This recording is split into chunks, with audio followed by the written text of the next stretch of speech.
Hollywood boxers episode కి మీకు స్వాగతం. సారీ గైస్, కొద్దిగా లేట్ అయింది. బట్ ఓవరాల్ గా అయితే మాత్రం కొన్ని ఫిల్మ్స్ థియేట్రికల్ రన్ ముగిసిపోతున్నాయి అండ్ కొత్త ఫిల్మ్స్ కూడా నెక్స్ట్ ఫిబ్రవరి నుండి హాలీవుడ్ లోనే రిలీజ్ కాబోతున్నాయి. ప్రీవియస్ ఎపిసోడ్ నుండి అయితే మాత్రం ట్రోల్స్ 3, హంగర్ గేమ్స్, దాంతో పాటు నెపోలియన్ ఈ 3 ఫిల్మ్స్ కూడా థియేట్రికల్ రన్ ని కంప్లీట్ చేసుకున్నాయి. ఓన్లీ డిస్నీకి సంబంధించిన యానిమేటెడ్ విష్ ఫిల్మే కొద్దిగా కంటిన్యూ అవుతుంది ప్రీవియస్ ఎపిసోడ్ నుండి. బట్ ముందు ఎపిసోడ్ నుండి మాట్లాడుకుంటున్నట్టే బ్రేక్ ఈవెన్ టార్గెట్ ని అచీవ్ చేయడం మాత్రం చాలా కష్టం అనమాట. చాలా దూరంగా ఉంది. ఓన్లీ ఒక యానిమేటెడ్ లాంగ్ రన్ పరంగా కొద్దిగా కంటిన్యూ అవుతుంది. ఓవరాల్ గా ఇప్పటిదాకా అయితే మాత్రం 240 మిలియన్స్ ని ఈ ఫిల్మ్ వరల్డ్ వైడ్ గా క్రాస్ చేసింది. బ్రేక్ ఈవెన్ టార్గెట్ కి ఆల్మోస్ట్ 400 మిలియన్స్ దాటాలి. ఎంతో ఎగ్జాక్ట్ కౌంట్ అయితే మర్చిపోయిన ఎంతో నెంబర్ ఉంటుంది. సో అంతవరకు వెళ్ళాలంటే ఇప్పుడు అసాధ్యం అనమాట. సో సింపుల్ గా ఈ ఫిల్మ్ అయితే బాక్స్ ఆఫీస్ దగ్గర పెద్ద డిజాస్టర్ గానే ఆగిపోయింది. తర్వాత గాడ్జిల్లా -1 అయితే నార్త్ అమెరికాలో కొద్దిగా పర్ఫామ్ చేస్తున్నప్పటికీ వరల్డ్ వైడ్ గా అయితే మాత్రం ఆల్మోస్ట్ థియేట్రికల్ రన్ ముగిసిపోయినట్టే కనిపిస్తుంది గైస్. వరల్డ్ వైడ్ గా 102.7 మిలియన్స్ కలెక్ట్ చేసింది. నార్త్ అమెరికాలో మాత్రం 3rd or 4th అనుకుంటా నాన్ ఇంగ్లీష్ ఫిల్మ్ గా రికార్డ్ ని పెట్టింది అనమాట ఈ ఫిల్మ్. చాలా వరకు అంటే ఆల్మోస్ట్ అరౌండ్ గా నార్త్ అమెరికాలోనే 55 మిలియన్స్ ని క్రాస్ చేసింది. అంటే అక్కడ క్లియర్ గా అర్థమవుతుంది మేము ఎంతకన్నా సపోర్ట్ ఏమి ఇస్తాం రా బాబు, 55 మిలియన్స్ ఇచ్చాము డబ్బిడ్ ఫిల్మ్ కి, ఇది ఒక 3rd or 4th ప్లేస్ లోనే అని చెప్పి.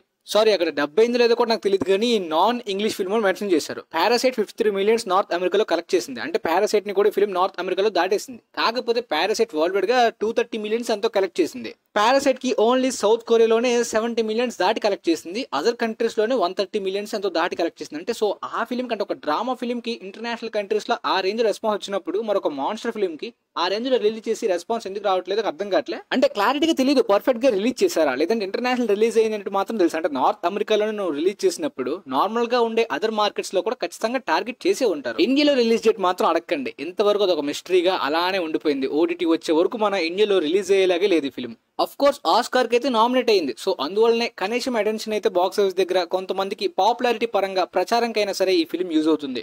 ఓకే, మొత్తానికి ఓంకా ఫిల్మ్ అయితే స్లో అయిన వైపు కనిపించింది గైస్. అంటే almost mission impossible dead reckoning ను బీట్ చేస్తుంది అండ్ ఈ ఇయర్ లో ఒక పొజిషన్ కి వెళ్ళిపోతుంది అనుకున్నారు టాప్ 10 ప్లేస్ లో. ఎందుకంటే ఈ ఫిల్మ్ కూడా డిసెంబర్ లో రిలీజ్ అయింది కాబట్టి. బట్ మొత్తానికి దగ్గర వరకు వచ్చి ఆగిపోయిందా లేదంటే ఇంకా రన్ లో ఛాన్స్ ఉందా అనేది క్లారిటీగా తెలియదు. ప్రస్తుతానికి స్లో అయింది. బట్ 552.2 మిలియన్స్ కలెక్ట్ చేసింది. సో 560 మిలియన్స్ ఆర్ 575 మిలియన్స్ కూడా పాసిబుల్ గా కనిపిస్తుంది. సో ఈ ప్రకారం అయితే ఒక పొజిషన్ కి ఈ ఫిల్మ్ ఫైనల్ రన్ లో వెళ్ళేలాగా క్లియర్ గా కనిపిస్తుంది అనమాట. సో ఈ రన్ బట్టి ఎలా చూసుకున్నా మరొక 2 or 3 వీక్స్ థియేటర్స్ లో ఈజీగా రన్ అవుతుంది. అంటే 1 month దాటి కూడా రన్ అవుతుంది హాలీవుడ్ రన్ ప్రకారం. బట్ అలా చూసుకుంటే మార్చ్ లోనే తిమ్మతి చాలమతి యొక్క డ్యూన్ 2 రాబోతుంది. సో థియేటర్స్ దగ్గర అస్సలు ఖాళీ ఇవ్వట్లేదు బాక్స్ ఆఫీస్ కి. బట్ ఆ ఫిల్మ్ మాత్రం ఒక పెద్ద ఎక్స్ప్లోజన్ లాగా బాక్స్ ఆఫీస్ మీద విరుచుకు పడాలి, అలాంటి పొటెన్షియల్ ఉంది. సో అలా యూజ్ చేసుకుంటే తిమ్మతి చాలమతి కెరీర్ కి చాలా బాగా యూజ్ అవుతుంది. మరి చూద్దాం ఏమవుతుందో. అప్పుడు కూడా డ్యూన్ 1 టైంలోని ద ఫ్రెంచ్ డిస్పాచ్ అనే ఒక ఫిల్మ్ రిలీజ్ అయింది.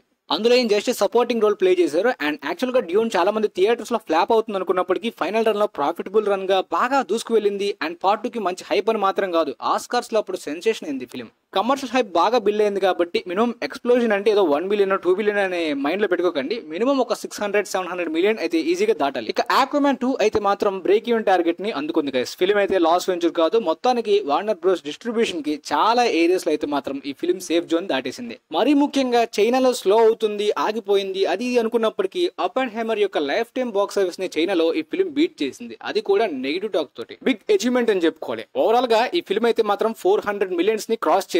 బ్లాక్ అడమ్ 390 మిలియన్స్ ని క్రాస్ చేసినప్పటికీ 400 మిలియన్ టచ్ చేయలేదు. చాలా మంది చైనా, జపాన్ రిలీజ్ లేదు, జపాన్ లో లేట్ గా రిలీజ్ అయిందని చెప్పారు కదా అప్పట్లో డిస్ట్రిబ్యూషన్స్.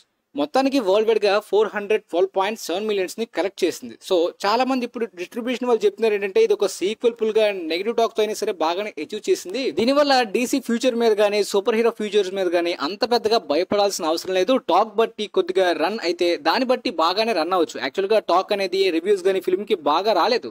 ఇన్ఫాక్ట్ వాళ్ళు ఆక్వామ్యాన్ తర్వాత చేసిన మిస్టేక్స్ ఏంటంటే వండర్ ఉమెన్ ని గానీ ద సూసైడ్ స్క్వాడ్ ఫిల్మ్ ని గానీ లాక్డౌన్ టైంలో రిలీజ్ చేసి చాలా తప్పు చేశారు. బర్డ్స్ ఆఫ్ ప్రే గానీ సజామ్ 2 గానీ బ్లూ బీటిల్ గానీ ఇవి అంత పెద్ద హైపుడ్ అండ్ పెద్ద ప్రాజెక్ట్స్ కాదు. కానీ ముఖ్యంగా వండర్ ఉమెన్ 2 ని అండ్ ద సూసైడ్ స్క్వాడ్ ని కొద్దిగా నార్మల్ టైంలో రిలీజ్ చేస్తుంటే కొద్దిగా నెంబర్స్ అయినా వచ్చి ఉండేవి కదా, అలా పరువు పోగొట్టుకునే విధంగా కాకుండా అంటున్నారు. అండ్ బ్లాక్ అడమ్ కూడా చైనా, జపాన్ లో సరిగ్గా రిలీజ్ చేయలేదు. ఆక్వామ్యాన్ 2 కి మాత్రం అనుకోని విధంగా అంతా బాగా వర్కౌట్ అయింది. ఒకవేళ పాజిటివ్ వచ్చి ఉంటే మాత్రం ఈ ఫిల్మ్ కి ఇంకా ఎక్కువగా ప్రాఫిట్స్ వచ్చి ఉండేవి. ఇప్పుడు ఆక్వామ్యాన్ 2 కూడా ప్రాఫిట్ జోన్ లో కాదు సేఫ్ జోన్ లోకి వెళ్ళింది. ప్రాఫిట్స్ రావాలంటే 425 మిలియన్స్ ఇలా క్రాస్ చేయాలన్నమాట. కొద్దిగా నెంబర్స్ ఉంటాయి, దాన్ని బట్టి ట్యాక్స్ అంతా కట్టిన తర్వాత డిస్ట్రిబ్యూషన్ కి లాభాల్లోకి వెళ్తుంది. బట్ ఫిల్మ్ రిలీజ్ అయ్యి చాలా వీక్స్ అయిపోయింది. ఇప్పుడు మనం మల్టీప్లెక్సెస్ ఓనర్స్ అంటే ఎగ్జిబిటర్స్ అనమాట. వార్నర్ బ్రోస్ డిస్ట్రిబ్యూషన్ కాకుండా ఫైనల్ వీక్స్ లోని ఎగ్జిబిటర్స్ తీసుకునే ట్యాక్స్ కానీ వాళ్ళ రెంట్ కానీ ఎక్కువగా పెరిగిపోతుంది అనమాట. థియేట్రికల్ రెంట్ అంటే స్టార్టింగ్ వీక్ లో కొద్దిగా ఉంటుంది.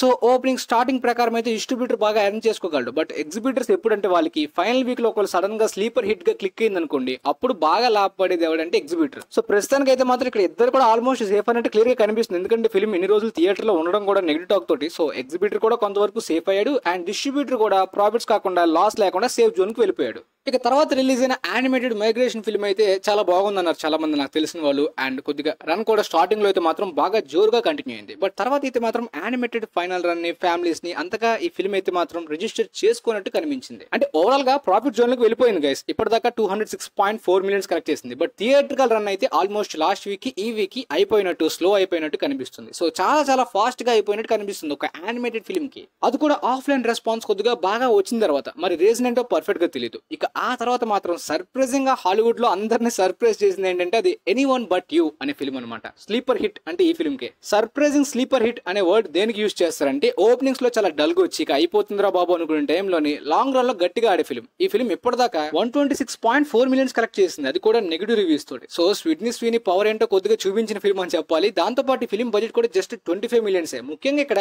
ఓపెనింగ్స్ కన్నా ఎక్కువగా లాంగ్ రన్ వల్ల ఎగ్జిబిటర్స్ కూడా చాలా ప్రాఫిట్స్ ఈ ఫిల్మ్ వల్ల పొందుతారు. అండ్ ఇంకా కంటిన్యూ అవుతుంది మరి చూడాలి. ఇక తర్వాత నైట్ స్విమ్ ఫిల్మ్ విషయానికి వస్తే హారర్ జానర్ లో వచ్చినప్పటికీ దారుణమైన రివ్యూస్ వచ్చాయన్నమాట. జనవరిలో హాలీవుడ్ కి హారర్ జానర్ అనేది ప్రతి ఒక్కరు తెలిసిందే. బట్ ఇంత ఘోరమైన ఫిల్మ్ చూస్తే ఆడియన్స్ పాపం బాధపడతారు. ఇప్పటిదాకా 41.4 మిలియన్స్ కలెక్ట్ చేసింది. హారర్ ఫిల్మ్ లోగా వస్తుంది కాబట్టి లో బడ్జెట్స్ లోని ఎంత నెగిటివ్ టాక్ వచ్చినా సరే ప్రాఫిట్స్ అనేవి సేఫ్ జోన్ అనేది డిస్ట్రిబ్యూషన్ కి సేఫ్. అందుకని ఇలాంటి ఫిల్మ్స్ తీసి మొహం మీద వదులుతున్నారు. ఇక తర్వాత మెయిన్ గర్ల్స్ ఫిల్మ్ విషయానికి వస్తే ఫైనల్ గా బ్రేక్ ఇన్ అయితే ఫిల్మ్ అచీవ్ చేసింది. ఇప్పటిదాకా 83 మిలియన్స్ ని క్రాస్ చేసింది. సో కొద్దిగా సేఫ్ జోన్ లోకి వెళ్ళింది. సో మొత్తానికి అయితే మాత్రం ఓపెనింగ్స్ ఎలా వచ్చినప్పటికీ ప్రాఫిట్స్ అయితే ఈజీ అనుకున్నారు. ఎందుకంటే టాక్ గానీ రివ్యూస్ గానీ అక్కడ రెస్పాన్స్ బాగుంది ఫిల్మ్ కి కొద్దిగా. బట్ ఈ ఫిల్మ్ అనేది ఇండియాలో ప్రాపర్ గా రిలీజ్ అయిందో లేదు నాకు తెలియదు కానీ నార్త్ అమెరికా రిలీజ్ ప్రకారం అయితే మాత్రం స్క్రీన్స్ అనేవి ద బీ కీపర్ కన్నా ఈ ఫిల్మ్ కి బాగా రిలీజ్ చేశారు. ఎందుకంటే బీ కీపర్ ని ఇంగ్లాండ్ నుండి ఎంజిఎం వాళ్ళు కొద్దిగా నార్మల్ గా రిలీజ్ చేశారు. బట్ ఇప్పుడు బీ కీపర్ చాలా లీడింగ్ లో ఉందన్నమాట. నేను రేపు ఎల్లుండి యాక్చువల్ గా సండేనే వెళ్దాం అనుకున్నాను గైస్. కానీ ఆల్మోస్ట్ నైట్ షో అనమాట. Mid night show. ఇంటికి వచ్చేటప్పటికి ఎప్పుడో అయిపోద్ది. సో ఇక కరెక్ట్ గా ప్లాన్ చేసుకోవాలి నైట్ టైం అయినా సరే ఈ ఫిల్మ్ చూడడానికి. ఇప్పటిదాకా వరల్డ్ వైడ్ గా 103.4 మిలియన్స్ కలెక్ట్ చేసింది. అవును 100 మిలియన్ మార్క్ ని దాటింది. బ్రేక్ ఈవెన్ ని కూడా దాటేసింది. సో హోల్డ్ మాత్రం నార్త్ అమెరికాలో అద్భుతంగా ఉందంట. ఆల్మోస్ట్ 45 మిలియన్స్ 40 మిలియన్స్ అయితే దాటింది నార్త్ అమెరికాలో. చాలా స్ట్రాంగ్ హోల్డ్ ఉందంటున్నారు వీకెండ్ లో. వ్రాత్ ఆఫ్ మ్యాన్ అయితే అప్పట్లోని గాయ రిచ్ ఇదే. కాకపోతే ఆ ఫిల్మ్ అనేది లాక్డౌన్ టైంలో రిలీజ్ చేశారు. బట్ జేసన్ స్టాథమ్ పవర్ అనేది కొద్దిగా నార్మల్ టైంలో రిలీజ్ చేసినప్పటికీ మంచిగా రిలీజ్ చేస్తుంటే ఎంజిఎం వాళ్ళు ఈ ప్రాబ్లమ్స్ ఉండేవి కావు. రెస్పాన్స్ అయితే చాలా బాగుంది ఫిల్మ్ కి. అందుకనే వెళ్దాం అనుకుంటున్నా. అంటే స్టార్టింగ్ వీకెండ్ లో ఇండియాలోని మా ఏరియా దగ్గరలో సరిగ్గా రిలీజ్ చేయలేదు. బట్ తర్వాత రిలీజ్ చేశారు బాగా. బట్ వెళ్దాం అనుకుంటే మిడ్ నైట్ షోస్. ఇక ఆగిపోదాం అనుకున్నప్పటికీ యాక్షన్ ఫిల్మ్స్ బాగా ఇష్టం. టాక్ బాగుంది. సో ఒకసారి ట్రై చేద్దాం అనుకుంటున్నా. మరి మొత్తానికి మీకైతే ఈ హాలీవుడ్ బాక్స్ ఆఫీస్ ఎపిసోడ్ క్లారిటీగా అర్థమైందని అనుకుంటున్నాను.